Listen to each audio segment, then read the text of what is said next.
Hey guys, this is Neethi the pharmacist. Welcome to our food church. I am really excited today because we will be talking about how our endocrine system is affecting or how our mental health affects our endocrine system. And I'm really excited to be able to have Miss Lacie Dickson. I have Tricia Jackson. We've got Miss Jill Baker, who's still trying to get her camera on, and then we can go ahead and start talking, you guys. I just wanted to explain to anyone out there who might not be familiar. Our brain maintains like our body's internal balance through homeostasis, and that, hang on one second, you guys, hold on. Lacie, can you take over for me for 1 second, please?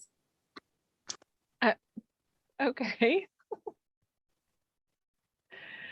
So what Neethi was talking about is we want to talk about how our moods really affect our endocrine system and how all that works.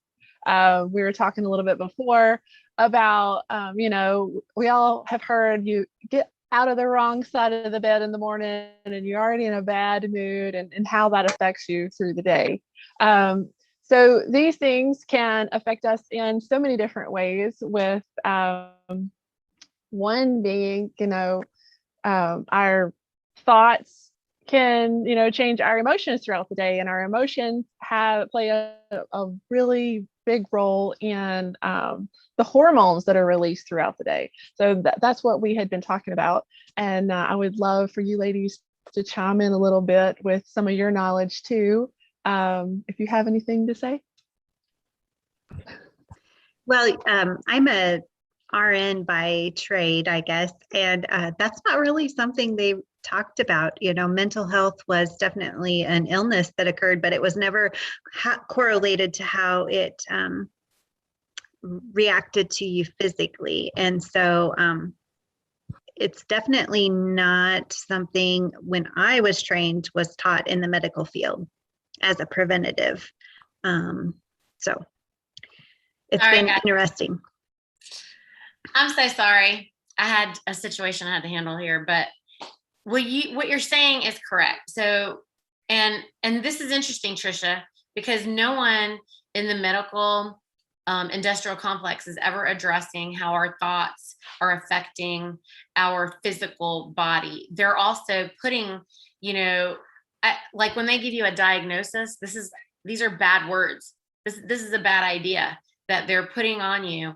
And, a lot of times, I don't know if you guys have ever known about, but I've known several people like this that have been diagnosed, for example, with cancer. And then they found out they didn't have cancer, but they treated them for cancer, and even in many cases have put them through chemotherapy and put them through all kinds of horrible medical therapies that actually had more dangerous side effects that did actually create cancers. But just telling somebody that they have cancer is enough for them to believe that they have cancer, even if they don't. Well, and it's interesting because when they do drug studies, they always do placebos. So why, that was always present in studies, but whether we actually heard or saw the data from placebo effects, I don't know. But knowing what I know now, it is much stronger, just the mind, than even any medical intervention. So. Well, and I think whenever you give somebody a diagnosis, then they already start internalizing that. And, they're going to have even more symptoms of whatever that condition is, because they know what to expect. They're already going to feel more sick than what they really are. And you can see that with people that, maybe they do have cancer, but they have more of a positive mental attitude. And you see them overcome great things whenever, people with the same diagnosis with a different mental outlook deteriorate much faster and don't overcome. Jill, did you have some thoughts on that? Yeah, I guess they know so much that you see what you expect to see, and that your expectations set up your experience. So when you listen to, you have this diagnosis, or the doctors give a prognosis, and I think we've all known people that outlived what the doctors said they were going to. Or I have one friend who's kicking a cancer that they said was inoperable. I have another friend who went to Mexico and kicked an inoperable cancer, but she didn't change her mindset, and it came back. And so the mind is an incredibly powerful tool in our healing journey and in regenerating our body, because your body will respond to what you expect of it. And if you expect healing, your whole system aligns with that. Whereas if you expect illness, well, chances are you're gonna find that as well. So yeah, that's absolutely it. I mean, I know that I know Lacie and Mike talk about this. Trish, all of you guys have said this, that we have to operate with deliberate and powerful intention. And when you are making deliberate choices, and really establishing intentional, plans for every day.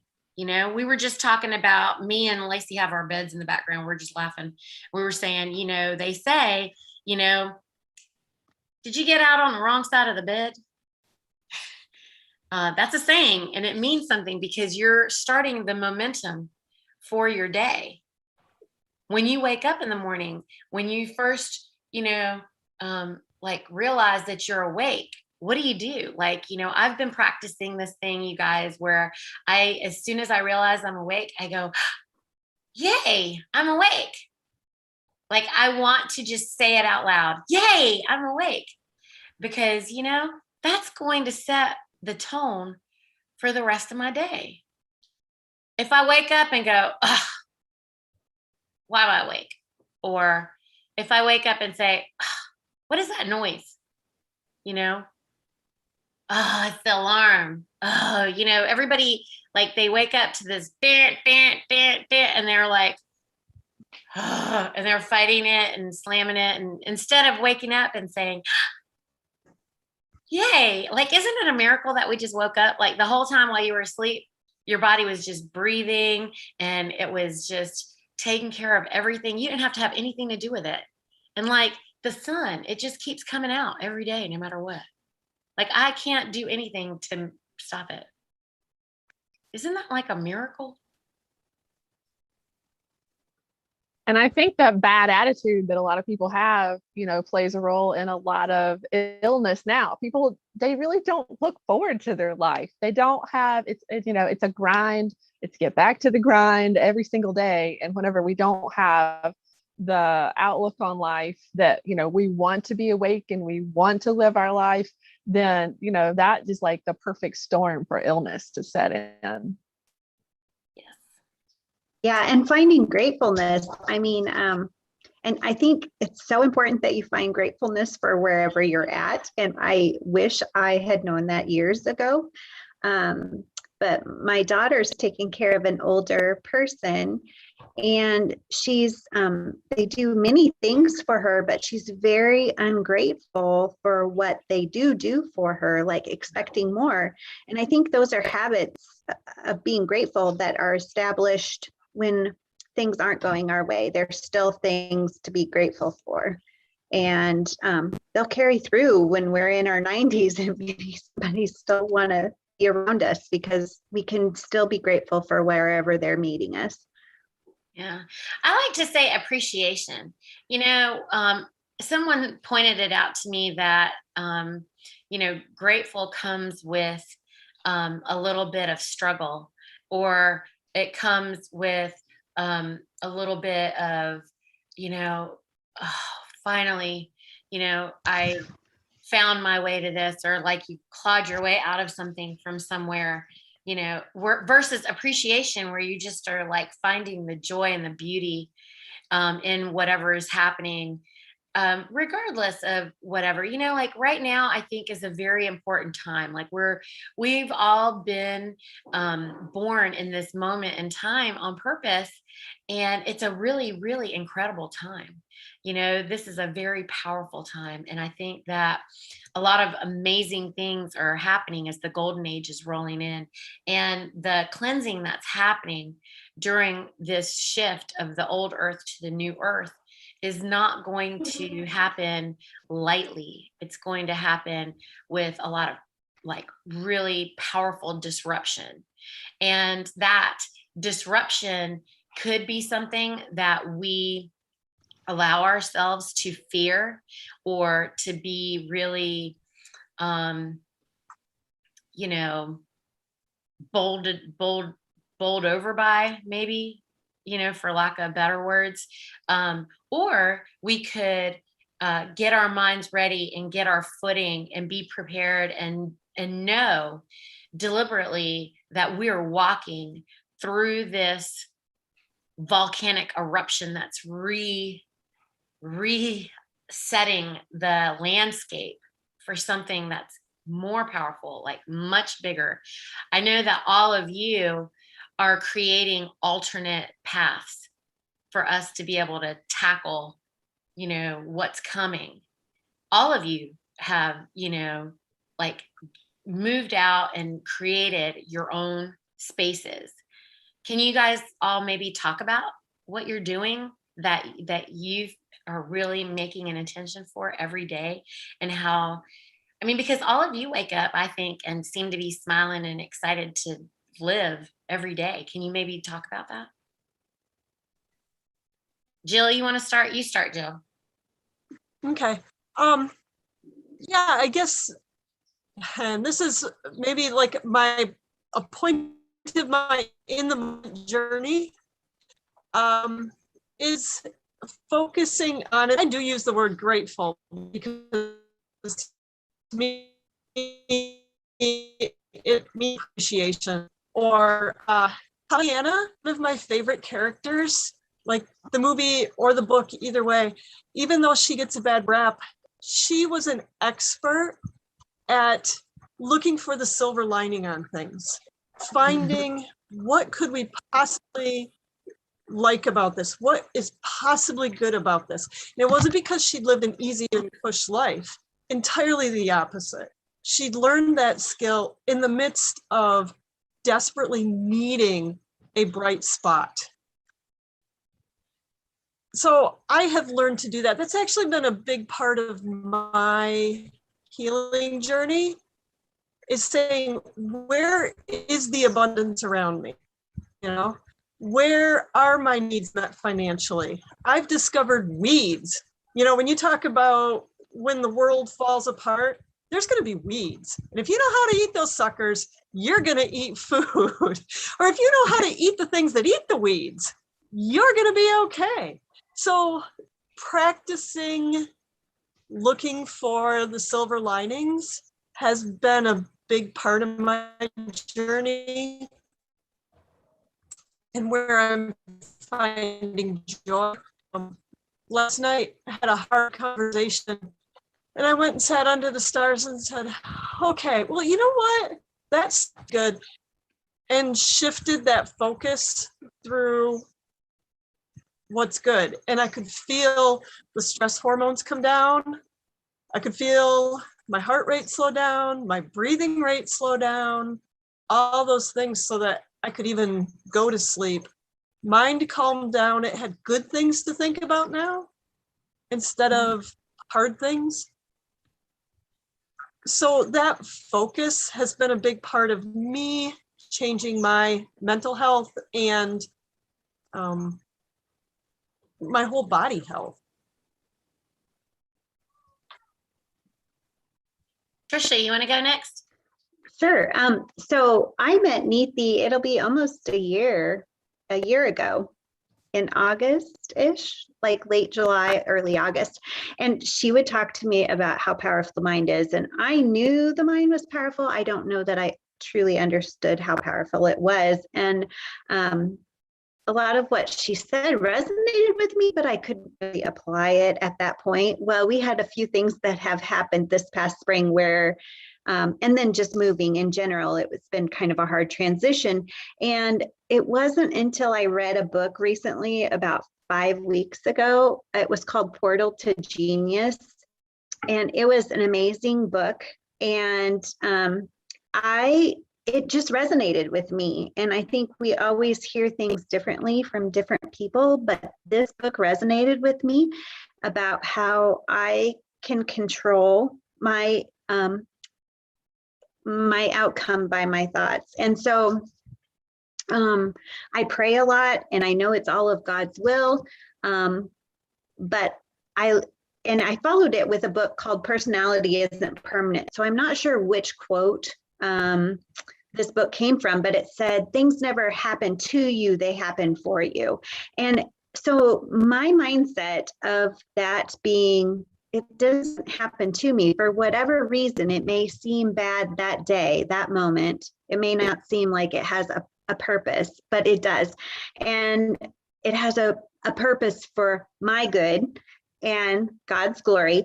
And once I had that understanding and I could really grasp that, it gave me such a great sense of peace.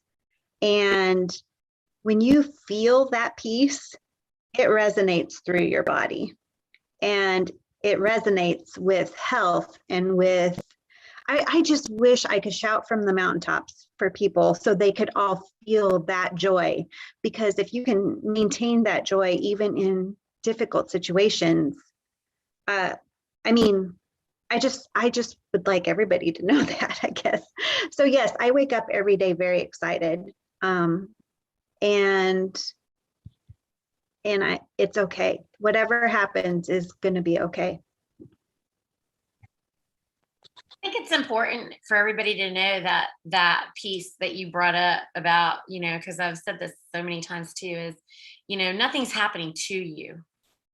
Mm-hmm. Nothing's happening to you. You get to choose everything that you're, whatever you're experiencing in this life is your choice, and so you might want to pay more attention to what it is that you're choosing that is producing whatever it is that you think that you might not want really. And so you can pay more attention and focusing towards that deliberate, more deliberately what you do want and not what you don't want. Lacie? Exactly. Yeah. Well, I don't know. There's a whole bunch of different ways where I feel like I could go with this, but I think one of the greatest things that I've been taught over the past, several years is you can only do what you can do. Because my mind used to race all the time of like, what if? And it still does that. And I still have to be like, just calm down and bring myself back down. But when we were in a really bad financial place and, bills are late and this is this. And this was like right after we had lost the baby halfway through my pregnancy. And after that was like the lowest low. And in all that, it taught me it doesn't matter. Like you getting all worked up over all of this, it doesn't matter. When you hit the bottom and you feel like you're at the bottom and you realize all that stuff doesn't matter. It'll all work out. Mm-hmm. Bills will get paid. If, whatever, just that doesn't matter. And bringing yourself to a point where, I can only do what I can only do. And if I can just sit here and be clear-minded for a little bit, that's all I can do. And I don't know, that's just where my thoughts kind of went with all of that. And, and we're in a much better place now than we were, 7 years ago, 5 years ago. And in the end, it all works out. It may not work out how you think it will. And you maybe do something totally different than you were 5 years ago, like 5 years ago, I never would have thought we'd have a YouTube channel or anything like that. But here we are.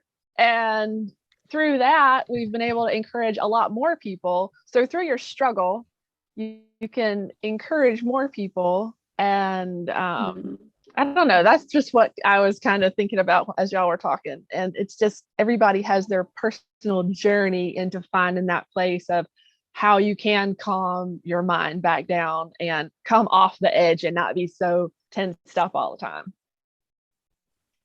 It's true. We have to soothe ourselves back into the knowing, into our powerful knowing that all is well. I mean, the well-being is everywhere. Look over there at Jill and them. I mean, that's so pretty in the background, Jill. I mean, I'm just having fun looking at your picture. Like just seeing you on the screen, I'm just basking in the place that you're at, like wherever that is, some porch that you're sitting on. But it's the well-being is everywhere. And I wanted to have this conversation because I feel like as we are moving along in this time of what appears to be a lot of chaos and confusion, we don't have to operate in that. We don't have to participate in the chaos and in the confusion. We can operate and participate with deliberate intention, knowing the all is well. I was talking to somebody last week and I was like, well, if we're operating in this civilized world, then if we were in an uncivilized world, like if we were just living out in the jungle somewhere right now, we wouldn't be feeling any kind of apprehension about any of this craziness that is coming out of that box that I'm always talking about, the crazy box. If you don't have one of those boxes anywhere near you, you don't know that there's something going on. There's no emergency where you're at, and how do we help encourage other mothers? I think that because we're all tied to the soil with the work that we're all doing, that it allows us to more powerfully focus on what's real, because everything that's coming from the soil, like we're a reflection of what's in the soil. And so we're pushing regenerative lifestyles because if the soil is regenerating, you are too. If you're supporting soil that's regenerating, you are too. And so there's nothing to fear. And I wanted this episode to just be encouragement for everybody to know that even if you can't go out and buy a farm, even if you feel like you can't go and support a farm because you're feeling like you financially can't do something like that or whatever you think your limitations are, you could lay in bed like that one. You could just lay in bed and daydream about whatever's behind Tricia and Jill over there, the greenery. You could just imagine, or your favorite place, like the beach or whatever it is that you think about. Just imagine yourself there, and that powerful thought, that imagination, just visiting that favorite place of yours and remembering how you feel when you're there. Did you know that's enough to just totally heal your body? I've done that, Neethi, in January and February when it's freezing cold. Went outside and thought, the beach in July, Jamaica on the beach. And I can feel my body temperature come up and suddenly it's just not quite as cold. But that's the power. And I'm listening to everybody. So everybody has events that happen. We're all experiencing events in our geopolitical environment. Families are experiencing events that are very unpleasant. We've talked to a lot of families. And Tricia and, oh heavens, I'm having a name badge day. I'm sorry. Lacie, yes. I was thinking Laura. I was close. Shared about events that are really hard. And yet your experience, those are objective, but your experience of them is completely subjective, which is really weird to people to understand. And they hear it and like, yeah, right, that's whatever. Look behind you, you have that. But that hasn't always been there. And it hasn't always been wonderful. I mean, sometimes it's January and February and it's cold and snow. But your choice of perspective is like the camera lens. And when you shift the camera lens a little bit, it changes the picture. So what's in the frame is exactly the same, but what you are seeing or experiencing can be different. And that's a profound thing that changes everything. Absolutely everything, from the amount of joy that you experience. And talking about beds and old people, you know, Pollyanna, there's this one lady who's bedridden and all she can do is whine and complain until Pollyanna comes along and helps her see, wait a minute, you can talk to people, you can sit here. She helps her figure out what she still can do. And it changes everything. Your joy in life changes your digestion very profoundly. So if you're wanting energy and you want to pull the nutrition out of your food, no matter what it is you're eating, and have better health from it, just changing that lens can change your physiology. It's a really incredible thing, bringing all these together. And Tricia, Benjamin Hardy has been part of, like, I got turned on to him probably a year ago and really followed him this winter. And he's the one that said that. And as I started applying that, it's like, oh, absolutely. Absolutely. My kids get tired of hearing it now. But my 23-year-old who just got his first apartment was like, I didn't get a balcony. I really wanted a balcony. But then a week later he said, but Mom, you know what? I'm on the 5th floor. I go up to the 23rd floor and it's all a balcony. It's a 3-season porch. They put grills up there for the high-rise apartment dwellers. And so he got more even than if he'd gotten what he thought he wanted. Yes. And it was more, but it's that shift in perspective. And that gratitude brings you into the moment instead of thinking about all the things you don't have or what happened in the past or could happen in the future. Gratitude brings you right into the moment so that you can actually really enjoy things. Right. That's a really good point, because we do think about things that had happened in the past, or we think about what might happen tomorrow, and that just being in the moment, being very mindful and being present. I think that's what people aren't, they focus on, I don't want to go to what they don't want, and instead of being in the moment of what they already have or do want. So good points. Yeah. If you don't know where you're going, how are you going to get there?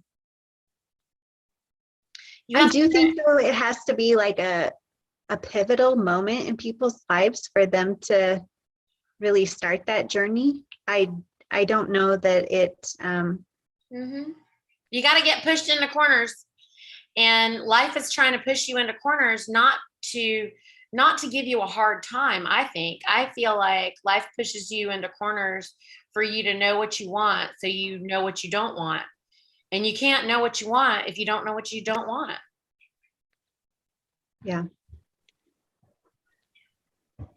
Everybody thinks they want that balcony until they see that whole 23rd floor. It's even bigger. That's part of seeing it as an opportunity to find out what's better. Yeah, I mean, when you're in a corner, what opportunities do you have? Right. And also, if you don't see it right now, what do you need to do to see what you want to see? What are you going to do about it? Like, if you know that you want to go to Florida and not New York, then you just got to take a step towards Florida. Are you going to take that step? Do you really want to go? That's the other thing. Like, do you really want to go, or do you just want to be happy where you're at? Maybe you're fine where you're at and you didn't think so, but now that you know that you got to take a step. So I wonder where the point of complaining about, because that's a lot of what goes on, and there's some camaraderie that occurs when people can sit together and kind of complain about things or situations. And so, or is it a sense of empathy, like when people that people say, oh, this is bad, like they recall things that were difficult for them? I don't know. I just think that that can happen sometimes when people gather together. Like they, instead of focusing on gratefulness, they feel like it's a way of bragging maybe, and it's not.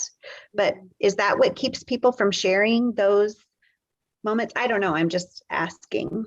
Like, I wonder. I find that if you try to help somebody with a good perspective, instead of meeting them where they're at, where they're arguing for their limitations. If I'm not going to join you in arguing for your limitations, and instead I'm going to want to help to, because I made a deliberate choice and decision for myself that I'm not going to join you I'm not going to commiserate with you while you're feeling sorry for yourself, because I quit doing that a while ago. And what I've noticed is a lot of people just don't want to hang around with me because they think that, I'm going to try to talk them out of their bad place where they're at. And someone said to me, well, Neethi, you should just let them walk through what they're walking through. I was like, well, I'm not stopping them, but if they're going to try to put it on me or bring it around me, then I don't need that to be around me. And so that's a different situation altogether, isn't it? Lacie, you look like you got something to say. Yeah, I think we can meet people where they are, and especially if you've been there, but maybe like lead them in the right direction if they're floundering and don't even know where to go. I think that would be one thing, but it can become a pity party real quick if all you do is complain about everything. But I think if you go back to that point when you were at your lowest and can commiserate a little bit, but lead them out of that, I think that's a little different than just sitting around and whining and complaining about everything. Because I think in our society, it's not done enough where, people talk about, well, I've been there too, but this is what I did to get out of it. It's more like, oh, your problem's not nearly as bad as what I've had to deal with in my life. And then it just becomes like one up everybody instead of trying to, help one another through a situation. So yeah, it can go wrong real quick. But I think if the intent is there, I think that's what really needs to be there to kind of pull people out of that. But yeah, but I've been around people where their problems are so big and all they want to do is talk about their problems, that I don't want to be around them anymore because it's so negative and they don't want to do anything about their problem. They just want to complain about it. So, well, the more you talk about it, the bigger it becomes. And I'm like, you can just talk it into being a Goliath instead of maybe what the little puddle that it was, so whatever words words are powerful. So if you keep putting words towards whatever that thing is that you don't want, it's just going to get bigger. You're going to turn, right. That they say, don't make a mountain out of a molehill. Yeah. And that is, we're herd creatures. We like our community. And when we talk about mental health and regeneration, when you look at what's out there on the internet, it's a ton of a lot of fear. And people are talking about how anxious they are. We have this epidemic of anxiety and depression, which can be linked to the events and have a lot to do with everyone's experience. And the more that we have this collective anxiety and depression, and we participate in it, the more that's part of our experience. So regeneration in part involves finding a new crowd to talk with.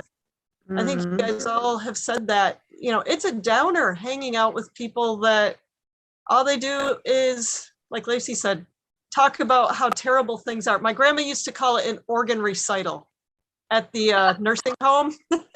We have an organ recital every lunch. Everyone recites which organs aren't working anymore or how they're not working.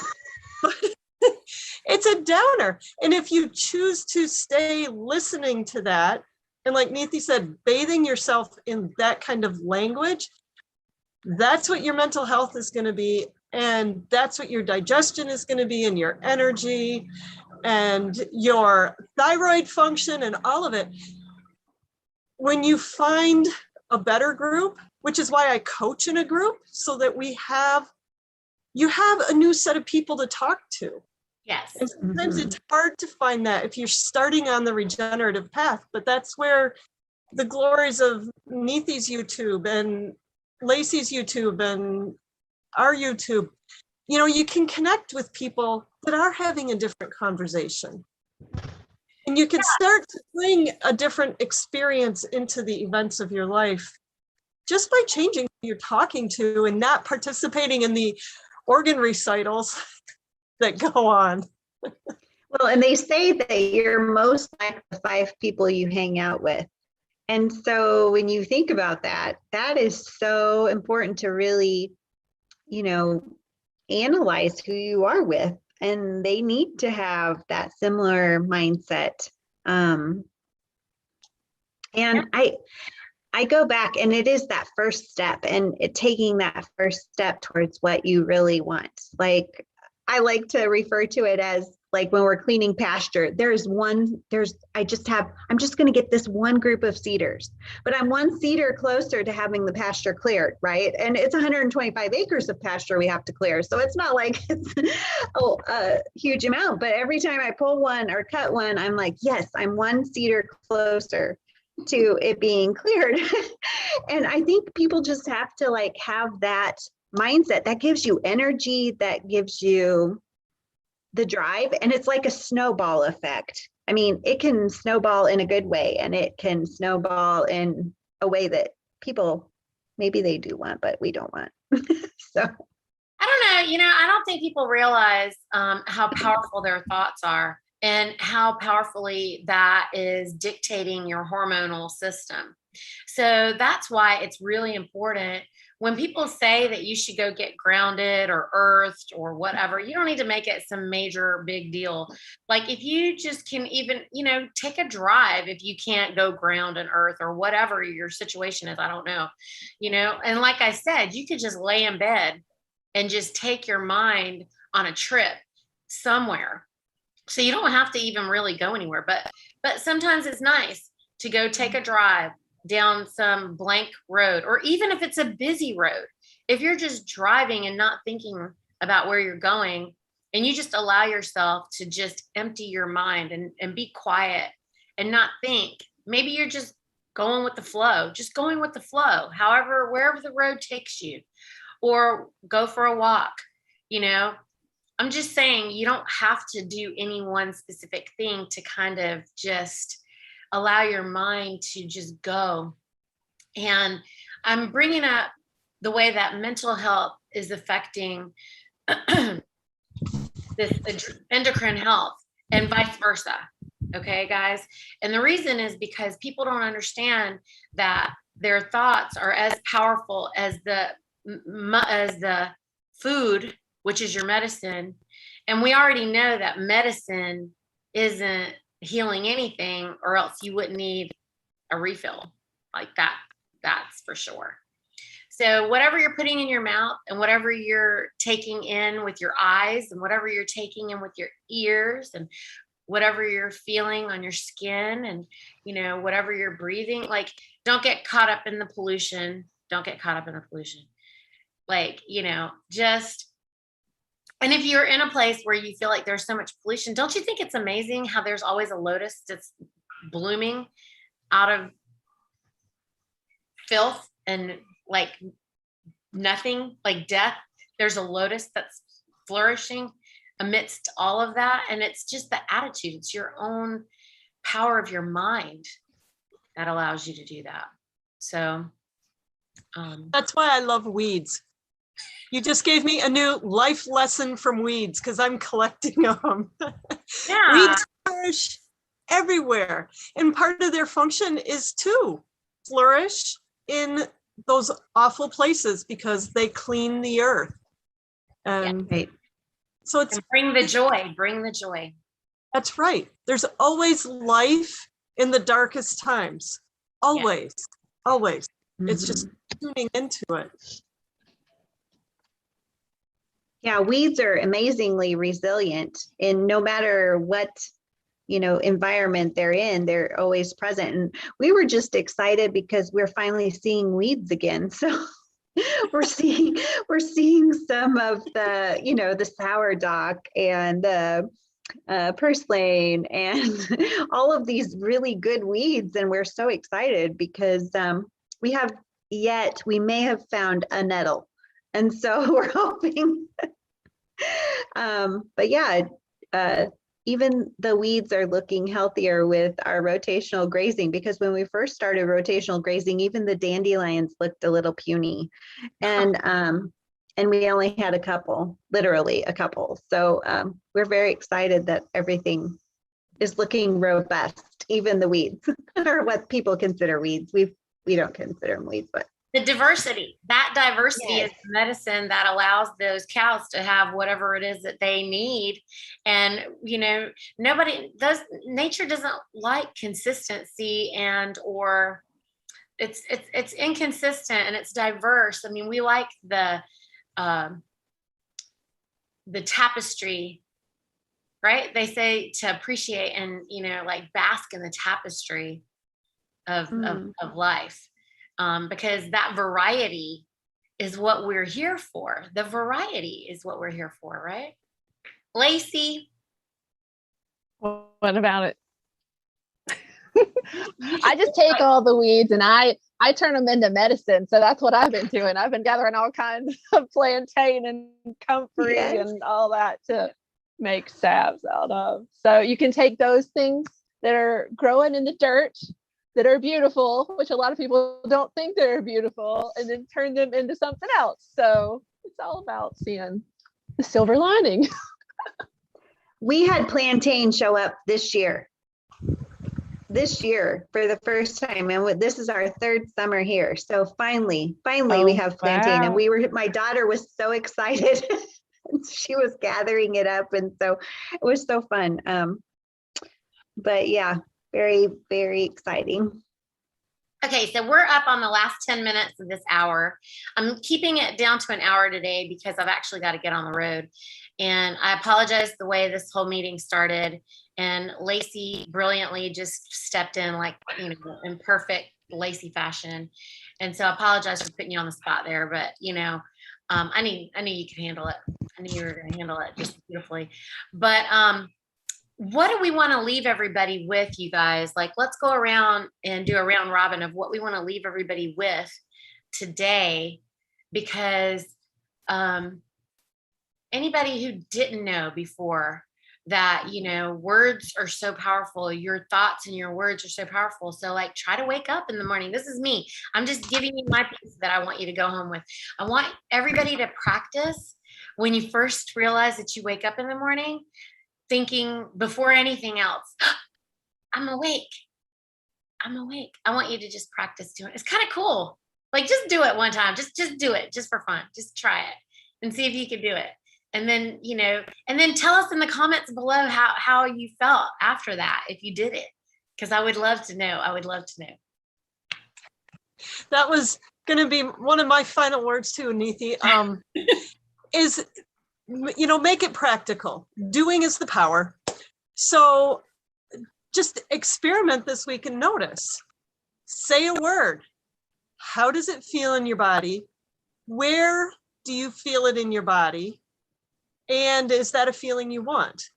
So get up in the morning and say, yes, Just yes. And how does that feel in your body? Or notice if you do wake up in the morning and say, oh, crap, how does that feel in your body? Or as you're going through your day, just say a word in your head and just notice. So with regeneration, like you were saying earlier, it starts with taking one little step towards where it is you want to go, and just start with that. See what happens. And yes, in the comments, we'd love to hear how it works for you. I would say I was going to have three things, and one was just start taking that step forward, even if it's just 1%. Like, just think, okay, it's going to be 0.5%, a 1%, just going in that same direction. I love that.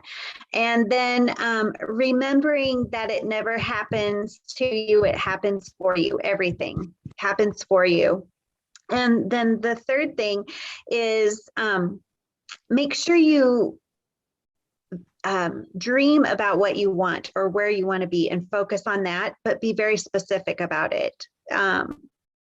Because since I've read these books, it's been interesting. We haven't been specific on things, and we'll get things, but they were like, for example, I wanted a bedroom door. I wanted a bedroom door before we had company, and I got a bedroom door, but it wasn't hung. So be specific.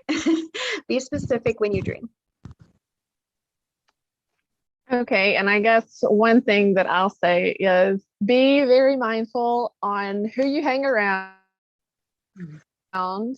and because people can be energy sucks.